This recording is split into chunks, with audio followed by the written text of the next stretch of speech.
Buenos días, hermanos y hermanas, desde la parroquia San Antonio María Claret de Santo Domingo de la República Dominicana.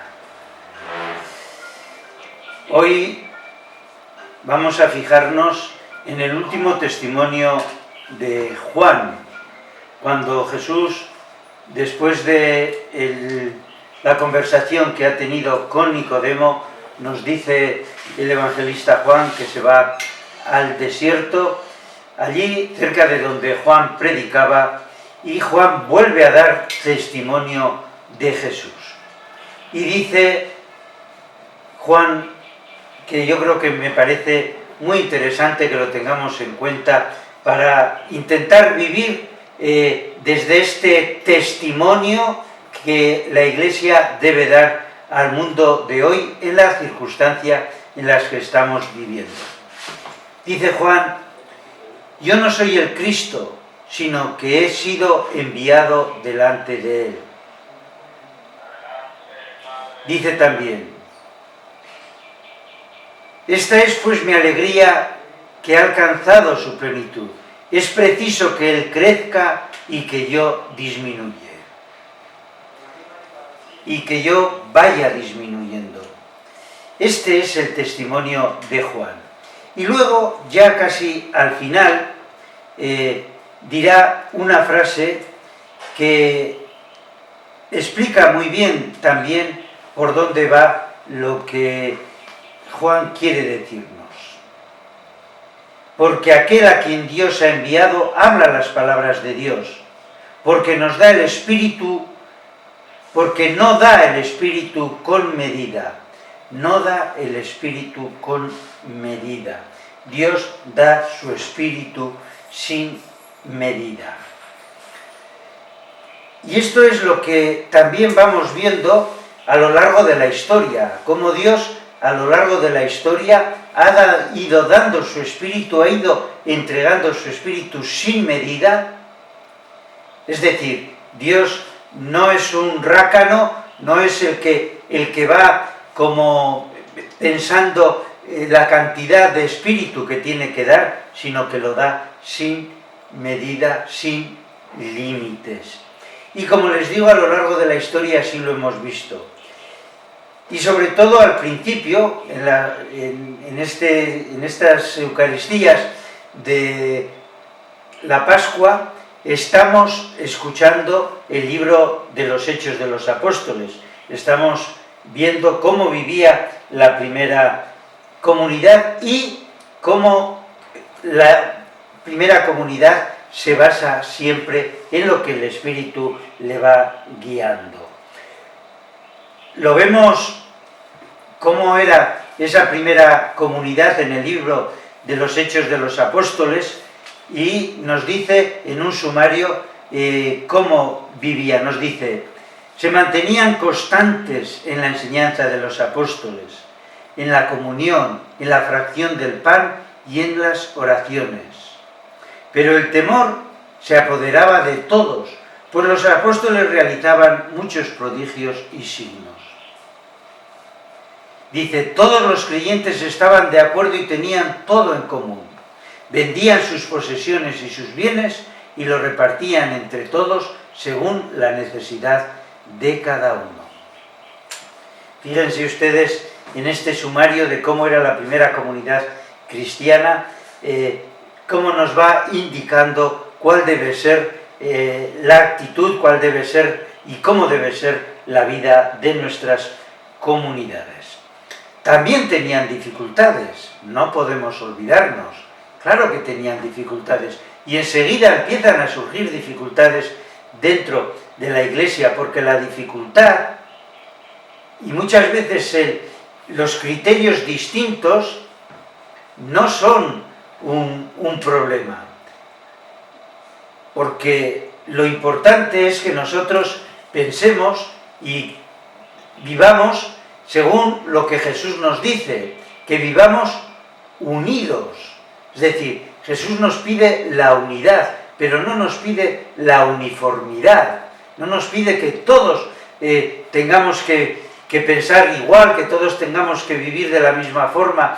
Eso es uniformidad, sí unidad, unidad no es otra cosa que todos vayamos hacia el mismo horizonte y miremos hacia el mismo horizonte, como nos dice el texto, todos estaban de acuerdo porque todos tenían el mismo fin, pero luego a lo largo de la lectura del libro vamos viendo cómo hay formas de querer llegar a ese fin y cómo entre todos se van complementando y cómo va creciendo la Iglesia, y la Iglesia va creciendo en ese diálogo que va existiendo entre las personas, entre los apóstoles en un primer momento. Y sobre todo vemos lo que nos dice, que todo lo tenían en común. Un poco lo que podemos decir, que vivían unidos y vivían unidos por el amor. El amor era lo que les mantenía unidos y lo que les mantenía que viviesen, como digo, desde los mismos criterios. Y si nosotros escuchamos esto y vemos cómo poco a poco el grupo de creyentes va creciendo, podemos decir que es por el testimonio que dan. Por el testimonio que dan. Y testimonio no es otra cosa que crear interrogantes. Eso significa ser testigo. Testigo es aquel que crea interrogantes. Y la primera comunidad cristiana creaba interrogantes. La primera comunidad cristiana, la gente que los veía, les decía, mira cómo se aman. Y se preguntaban, ¿y por qué viven así? Y entonces la gente empezaba a informarse y a intentar contestar a esa pregunta, y ellos le explicaban que vivían así porque seguían a un tal Jesús de Nazaret, que había muerto en una cruz, pero que había resucitado al tercer día. Y entonces, esta forma de vivir, este testimonio, contagiaba a la gente que estaba alrededor de ellos y que vivía alrededor de ellos. ¿Y qué nos enseña a nosotros esto? ¿Qué nos puede enseñar a nosotros este testimonio de los apóstoles? Y más en esta situación de pandemia que estamos viviendo, ¿qué conclusiones podemos sacar?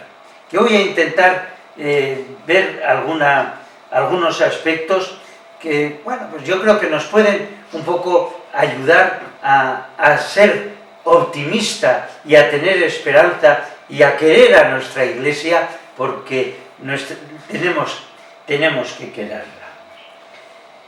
Yo creo que hoy estamos dando testimonio de pequeñas cosas. Estamos viendo en la televisión, y yo como mi cédula pone no vota, pues yo creo que puedo hablar con tranquilidad.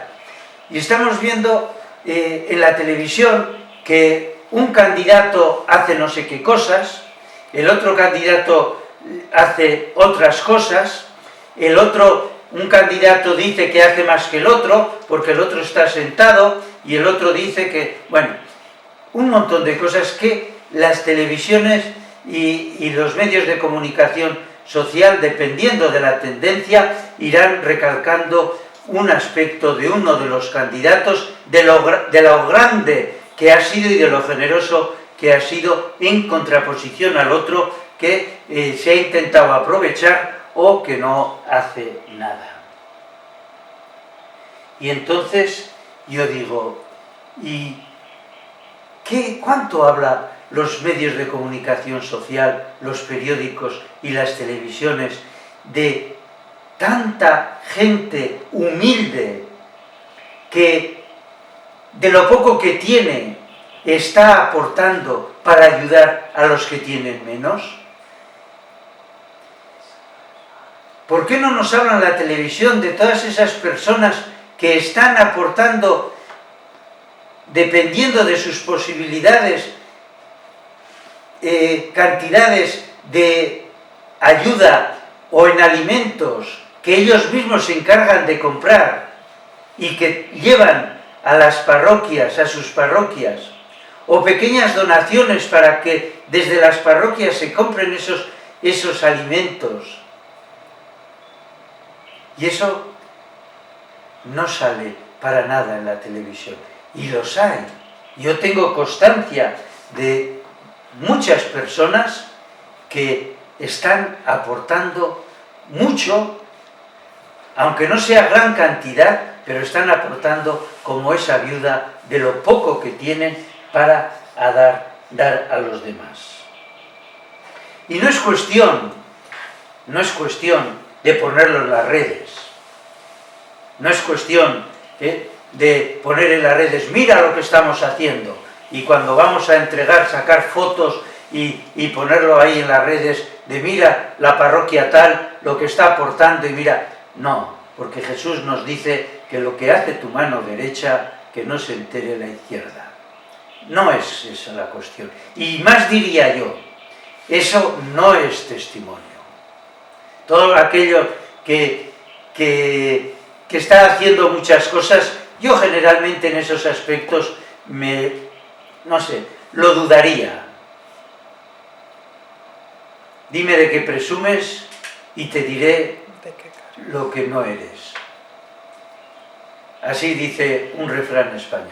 No, yo me estoy refiriendo ahora a todos aquellos que están dando algo desde el corazón.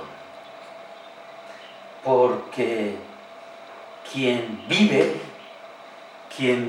esta experiencia de este espíritu que, como decimos, Dios lo da sin medida, desde quien vive ese espíritu hace que quien se remueve sea nuestro corazón. Quien vive esto da de corazón, como esa viuda, como digo, lo poco que tiene, pero ha dado lo más importante que ella tenía. Y ante estos gestos, lo que podemos decir es que la esperanza se sigue comunicando de manera sencilla y por gente sencilla. Nada hay más contagioso que el testimonio. Nos dirá y nos dijo el Domingo de Ramos el Papa Francisco, la vida que no sirva, no sirve. Y nuestra vida y la vida del cristiano está para servir. Y como digo, hay muchas personas que están sirviendo, que no salen en los medios de comunicación social, que quizá la Iglesia se le olvida, pero que no importa, porque están contagiando, y están contagiando amor. Y no hay mayor contagio que el contagio del amor. Y con esos gestos están haciendo algo muy importante. Están comunicando esperanza. Están haciendo que esas personas que están pasándolo mal, que están necesitando una ayuda de alimentación, porque sabemos que la situación es muy difícil, esas personas sigan teniendo esperanza y sigan viendo que Dios sigue acompañándolas, que Dios sigue estando con ellas.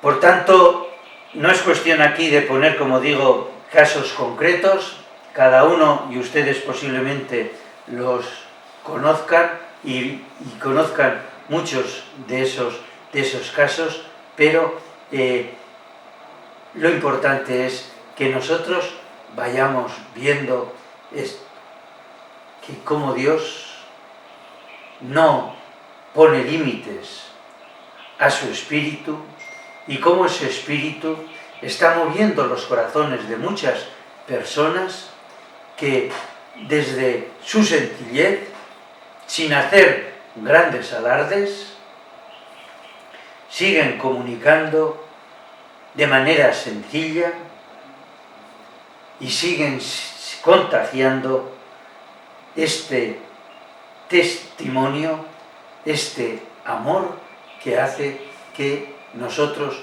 podamos vivir y podamos seguir amando a nuestra Iglesia, a esta Iglesia que